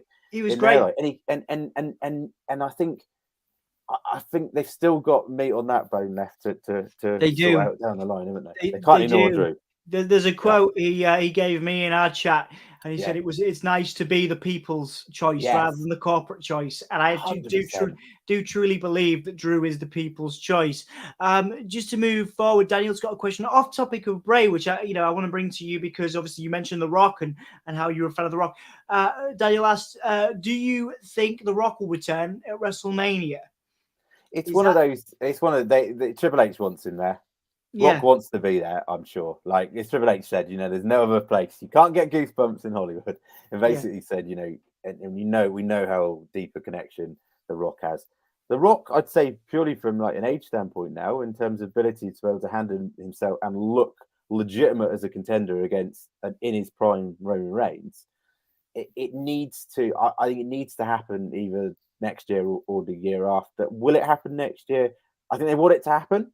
I think it should happen, but they've got to be prepared to have a B plan. Yeah, they do. They can't guarantee it. And that's the problem. I think we'd all love to see that dream match. Oh, totally. But in terms of the only thing is we kind of know the outcome. That's the only downside of that. So who takes it? Who takes it? Oh, 100%, 100%. I mean, we'd love the Rock to like that absolute shock Yeah. of the Rock taking it. The big question, of course, is will it be for the undisputed, or will they have split the belts potentially at that point? I do feel like they'll split the belts before then. But I think Roman will go over the Rock. I can't see the Rock going over Roman because again, what happens after that? You got a Hollywood superstar with your main belt. Yeah. Not in his prime. I've got Love the Rock. It's Cody for me. I think Cody has to do it for me. He has to have that moment sooner rather than later. You know, certainly in the next few years. Cody, I think, is the only one. I think Cody's the only one from a fan's perspective and a logic perspective that fits at Mania to take the belts. So if anyone's going to take both of them, it's Cody Rhodes. Yes, there you go. Yeah, totally. And much as like to answer, with Danielle about Bray Wyatt taking we potentially go after Roman. The money's on Cody, isn't it? Oh, it has to be. Bray doesn't need it now, or ever really. You know, he doesn't really need it again. Jake the Snake did fine. Another thing as well, like with Cody as well, is people think, well, if Cody defeats Roman, like how's Bray ever going to get his revenge? Well, you think all the way back to the NXT. Well, actually, all the way back to the NXT, where it was obviously a competition, wasn't it? At one point, where obviously they had the competition to win the contract, and obviously Husky Harris, back in the day, if you go way back when, Cody Rhodes was actually his pro. Yeah, there you go. So you've got a connection there with Cody Rhodes and Bray Wyatt. If you want to have a feud, you've got something there, haven't you, down the line? So that is brilliant. Yeah. So it's kind of easy to kind of forget Wyatt out of the title picture if you involve Cody, but there is a connection. So Bray's connected to so many people. You could it's that theory, that fantasy theory of the Undertaker coming back and being some sort of manager or something. And I don't think Bray needs the mouthpiece. No, because not Taker's never been that, so that wouldn't make sense. But I just love that theories can go. Oh man, well, like I say, we've done plenty of theory talking. Obviously, we'll wait and see what happens tonight. Before we finish, then, Wiz, I got 3 more questions around sort of you, just because I did bring you on here to chat, and as much as I do love your Bray Wyatt theories, and that is one of the reasons why I access your channel. I want to know about you. So outside of YouTube, outside of creating content, what is it that motivates you? What music do you like? What sort of stuff are you into? What is it that you do with yourself outside of YouTube? A lot of the music links into WWE at the moment, especially. I like my rock sort of. Nice. It's crazy because you think like Rhea Ripley's like new theme, that type, like linking it in with WWE. I'm an old school Metallica fan. Nice, love that. Just old school rock, really. But I'm not like massively like on a genre. Like I like all genres, to be honest with you, like music wise. My other half's actually a musician, so that's obviously like a big thing. Music, like, cool for us. A massive sports fan, like big sports fan. So like anything sports, I'm there. Big football fan, big Spurs fan. But yeah, like sport really in general. Like sport and music's probably my 2 biggest, which probably why I like WWE and wrestling so much. Yeah, there's definitely a lot of those links in there, isn't there? Yeah, there's a lot of crossover. Yeah, a lot of crossover. Your favorite live band you've ever seen? God, that's a tough one. Probably I think in live, probably would be Metallica actually. Yeah, come to think of it. Great live band. Yeah, come to think of it, and even more recently, trying to think of a recent one. Obviously, because of COVID, you have to go way back, don't you, to when you actually saw a live band. I said, I kind of like heavy rock though, to be honest with you. I kind of like Slipknot and things like metal. Yeah, that type of thing. Like anything, headbanging stuff, really, I suppose. Yeah, there's a lot of crossover there. A lot of crossover there. Like that's probably why I like the theme, that theme in Code Orange. Code Orange, great. One of my favorite bands. I got to work with Code Orange a few years back. Oh, amazing. For Soundsphere, and there's probably some crossover there between. They're so underrated, aren't they? As well, they're great. They're a great band. Wonderful I'm massively into hardcore punk and like them. And there's a band called Turnstile now who are doing they're amazing, like bringing hardcore to the mainstream. I think that's fantastic. We'll talk about music again. We'll do another one on music over on Soundsphere. 100%. I mean, music is just like. it's an outlet. It's certainly like a thing that massively, a massive part of, huge part of my life, actually. Yeah, brilliant. Well, thank you for sharing. As Dan from Eve, Right Guys Wrestling has come in. Hey Dan, hopefully you're okay. Obviously, for those that do not know, go check out Pro Wrestling Eve, premier women's wrestling in the world. Dan has worked with some of the best women's wrestlers on the planet, so go and check them out. A big supporter of us as well. Thank you, Dan, for being here. As we round up then, Wiz, like I said, this is the time, guys. If you've got any more questions for Wiz, please do put them in the comments. Yeah, any questions? Yeah, but anything, favorite color, whatever, we'll do them. We'll do them all. My question is, what advice then would you give to any YouTuber? Because you have grown very, very quickly, since 2021. What advice would you give? Because you have your green screen, you have what gear do you use? Tell me about your process as a YouTuber and how you create and any advice. It's not easy. I'll give it that. It's one of those where I'd say like you got to be passionate about that's the main thing. Like, if you're passionate about it, like we could literally be here. We could be here till midnight talking about wrestling and beyond that, couldn't we? Because we're passionate about it, right? And obviously, when you're passionate about certain individuals, it doesn't need to be like we mentioned Bray Wyatt.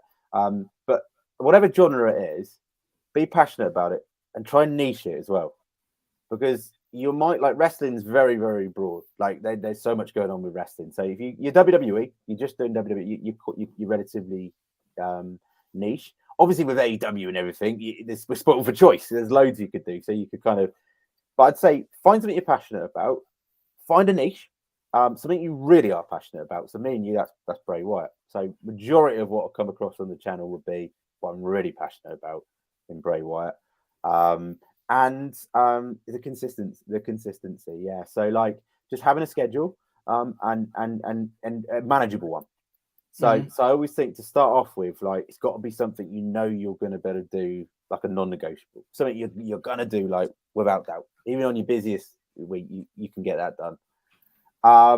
For me, it was never about it was about building a community. So even when I first started off, like it was quite a small following, but it was a nice little community. Of like-minded wrestling fans, right? Yeah. But because the consistency, as the weeks go on, as the years go on, you start to get a bit more traction because obviously you're getting more videos out there. Yeah. You're getting yourself out there, and then you commit to. You start then committing to putting a bit more content out. So where it might have been 2 videos a week, it might be 3, and then 4. Eventually, and then again, this is where it doesn't really stop. I'd love to be putting out daily content. Really, that's the aim down the line. Live reactions.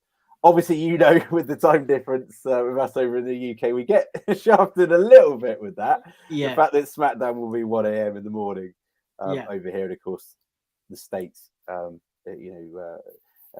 different time difference. But that's kind of like I'd say passion.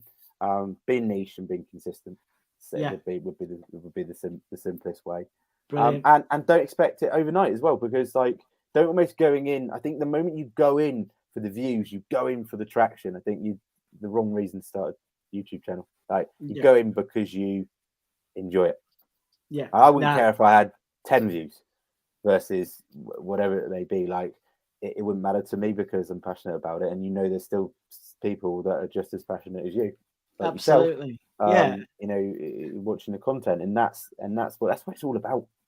And I think a byproduct of that is potentially then you might get more eyes on your channel down the line. Like you don't know, but I think if you are just genuine, I think that's the biggest. Be yourself. Like don't try and copy anyone else.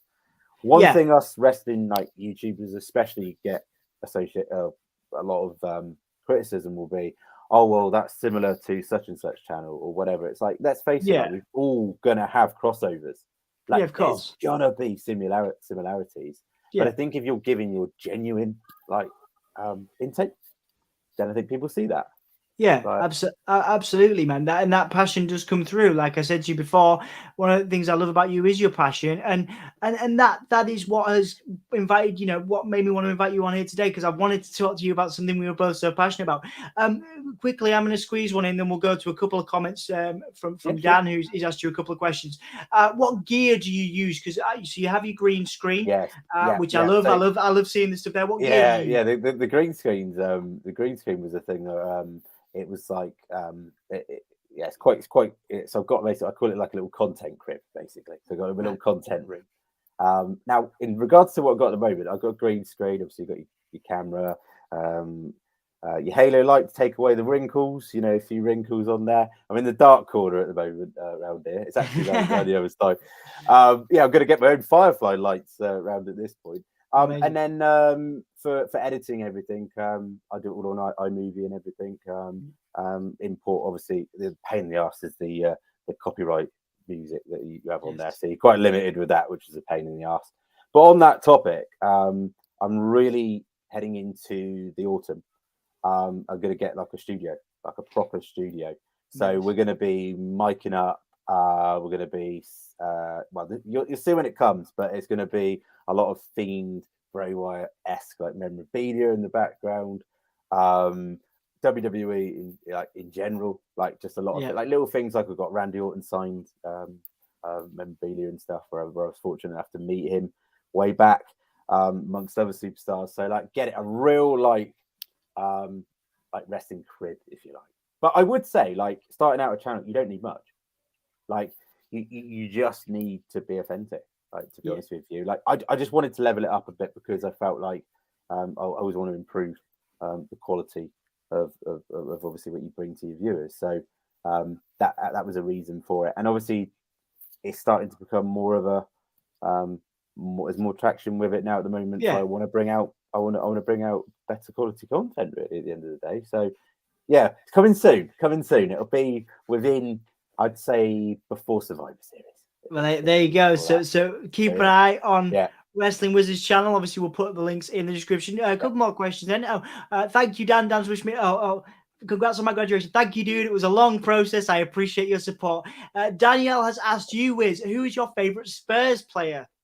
Well, this is Son, 100%. Like the easy answer would be Kane, but Son is just absolute fire. He just comes in, gets a hat trick, like out of nowhere after all the critics last week. Yeah, definitely Son. Yeah, fantastic. 100%. Fantastic. I'm a big Spurs fan. I'm a big nerd of Spurs. That's cool. It's better than being a Hull City fan, man. Lesnar Lashley. Mrs. Lesnar Lashley for the US title crown jewel. I could see it. Maybe Love we'll it. see it. It'd be good. Dan has a question for you. What's the dumbest comment you've ever had on one of your YouTube videos? Oh God, I had one recently actually, and I don't normally, to be honest with you, I don't normally respond to negative comments because I always think they want a reaction.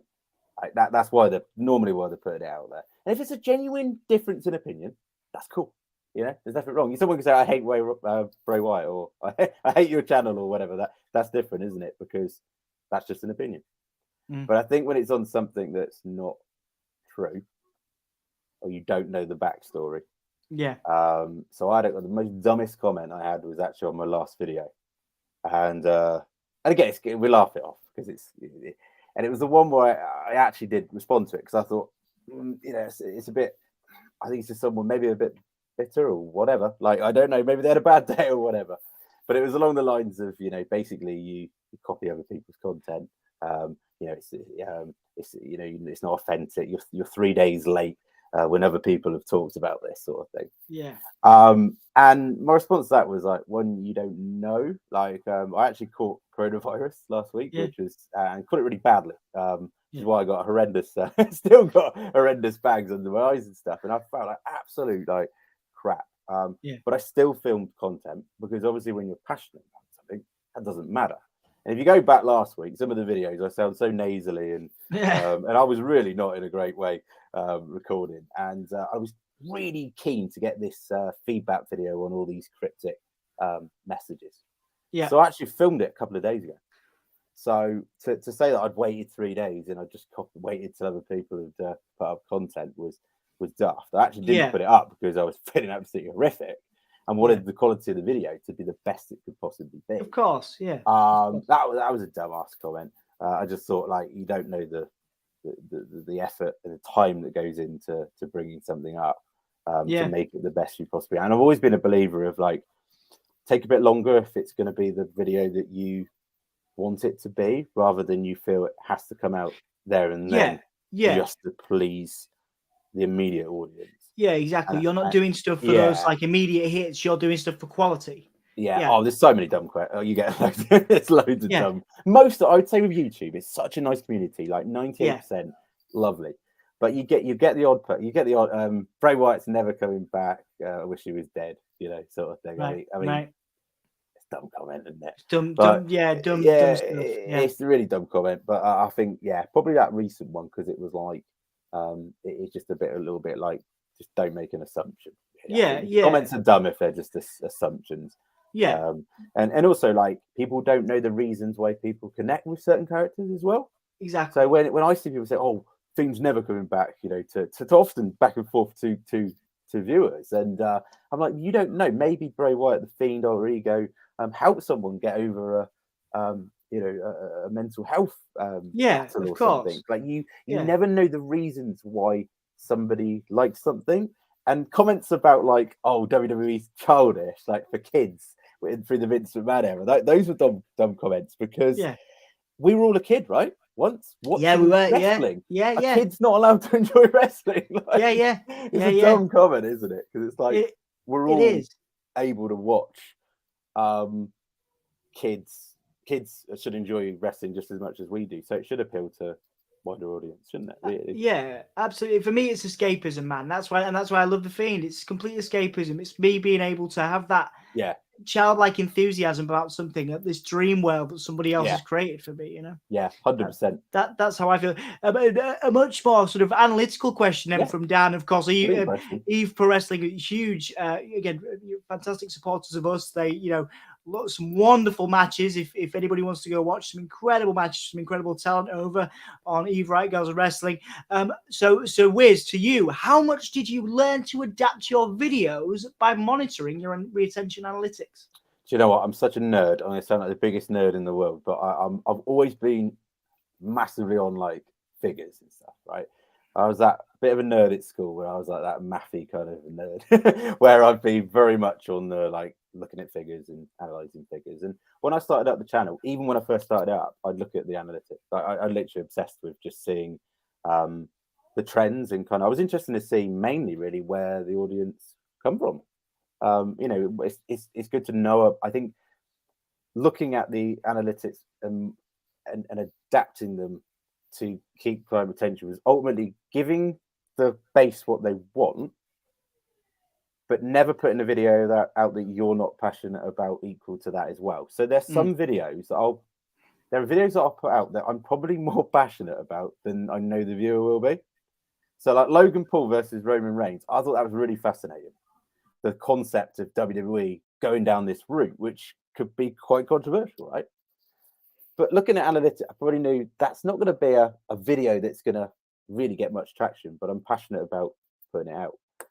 I do look at, I do sometimes have to adapt around the trends to give the audience what they want, but it is always something that I'm passionate about delivering as well. So I certainly wouldn't just put something out for the sake of. It'd be really tempting to put something out tonight about the White Rabbit. You know it's going to pop. You know people are going to be interested. There's all that intrigue. But as a fan, I want to wait.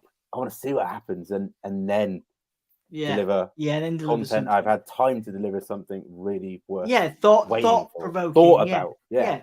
I mean, you can easily stay up tonight and watch it and pop out a live reaction if Bray Wyatt comes back, which nothing wrong with. In this circumstance, that's a great time to do it, because that's a great idea.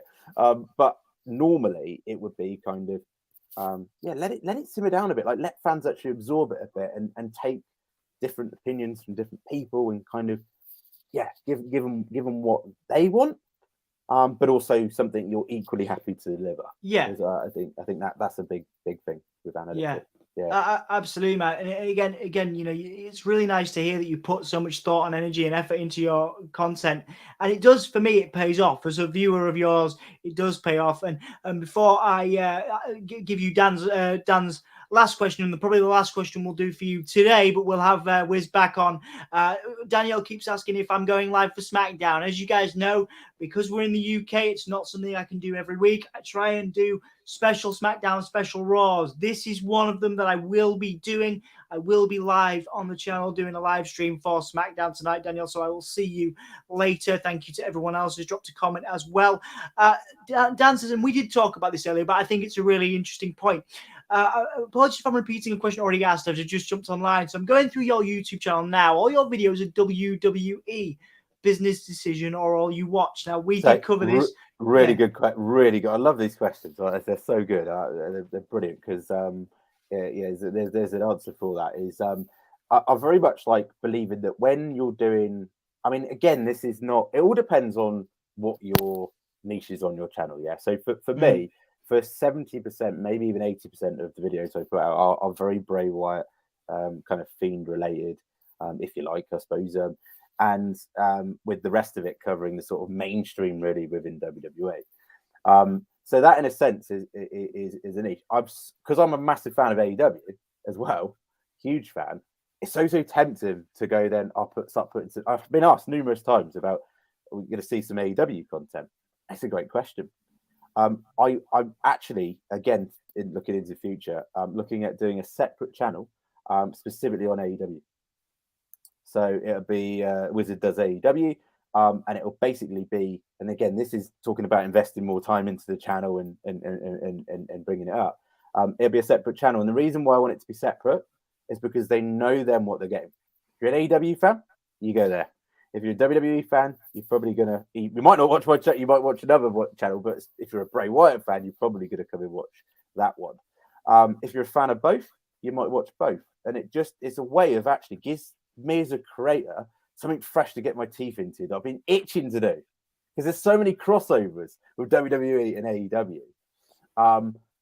But I'd feel more comfortable being able to just put it into that one spot. Yeah, it's AEW. And going forward as well, there'll be weekly live shows, reactions, but like reports on those shows with AEW and WWE. To do that, I can't have it all on one channel because it would just end up going like I think it would actually detriment the channel in a way. I think if I had too much of one thing going on, because it might lose the viewer potentially. I could be wrong. They might want to see it all, but I know I've got a lot of strong anti AEW followers of the channel. So I think if I suddenly started putting AEW content out, it might be contradictory to maybe what I've been doing. Yeah. It's tough one. It's a tough one, isn't it? Because as a wrestling fan, you want to do it. You want to do it all. I want to do it all, but it's quality. I don't want to sacrifice the quality.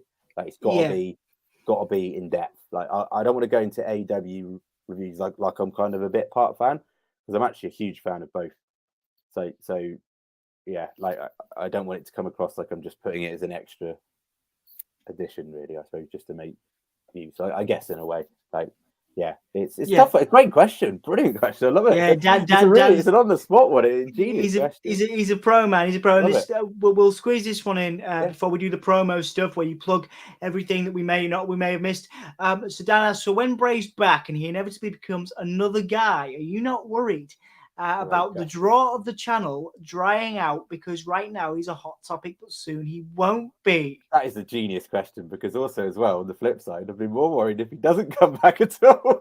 He goes off somewhere else to start another promotion somewhere completely different. Oh yeah, there was talk of him joining Freddie Prinze Jr.'s thing, wasn't it? Yeah. Do you know what? Not really, because I weirdly, in a way, like I'm so passionate about WWE in general. Like, because it's kind of naturally went down the Bray Wyatt route with the channel, it was more a case of I was passionate about him, but also at the same time, the subscribers wanted to see more of that. But equally, like, I'm very passionate about a lot of superstars on the roster. Like, there's my top 5 Interesting that you. I kind of know you're. The top 5 is a tough one to do at the moment in WWE because, but with Bray Wyatt not in WWE, I've already become accustomed to kind of having my favorites within the current product. So if I knew Bray wasn't coming back, I would then invest more time in those. I think.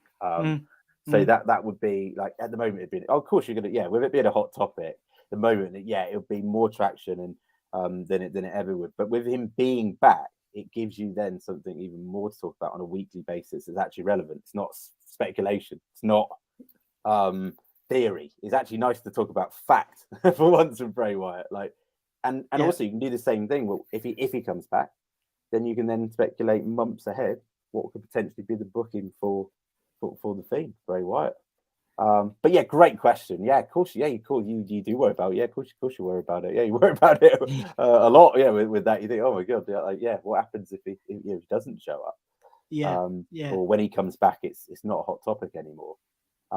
But in a way, I've kind of been thinking ahead, like with the AEW thing we mentioned, and bringing some new series to the channel as well. Hopefully, bring a new dynamic away from just as much too much focus on Bray Wyatt. I think once he's back, you can then start turning when he's back. I'm preempting it like it's going to happen, but if he comes back, then you then know that, and then you can then put focus into maybe other superstars. Like Gunther, I think big things for him down the line. Amazing. What a superstar! What a superstar, and also a good time for me to plug my interview with Gunther and Ludwig Kaiser from Clash of the Castle, which is on the channel now. Cheap plug. There we go. Love it.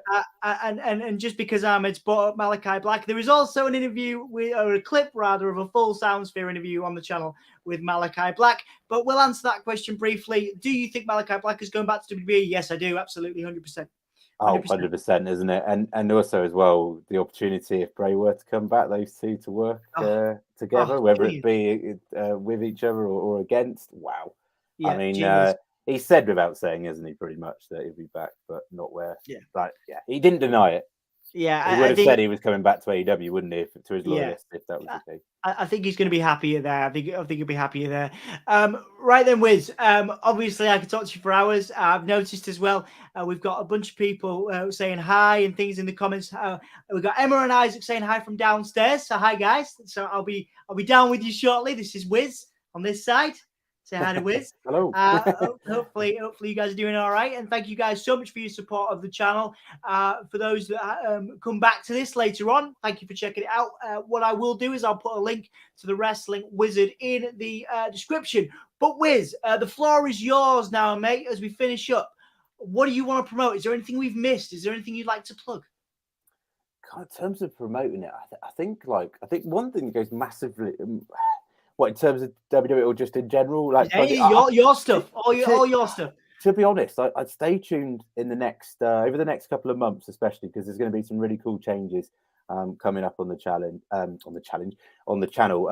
As we mentioned, obviously most of the channel is geared towards specifically Bray Wyatt and the speculation with a return. But coming down the line, there's going to be some new series coming soon on the channel.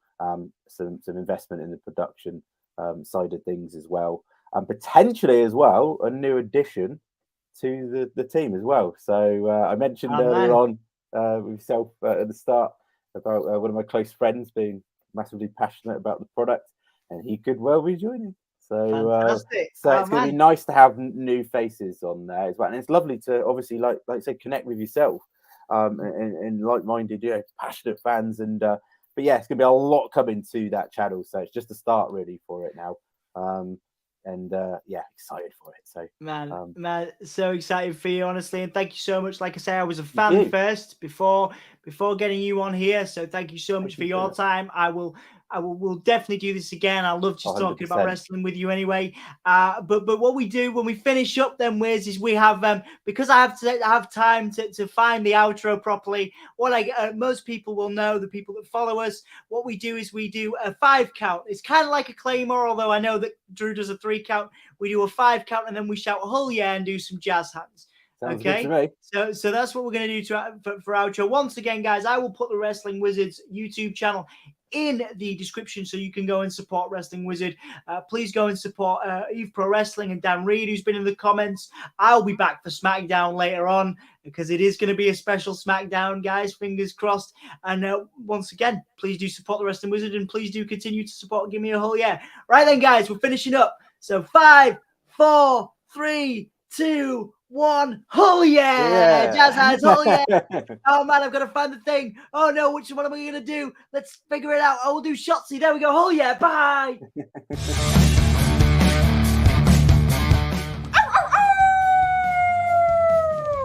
Hello, this is Shotzi Blackheart, and welcome to Gimme a Whole Yeah! I hope everyone checking this out in Yorkshire and beyond is having a great day.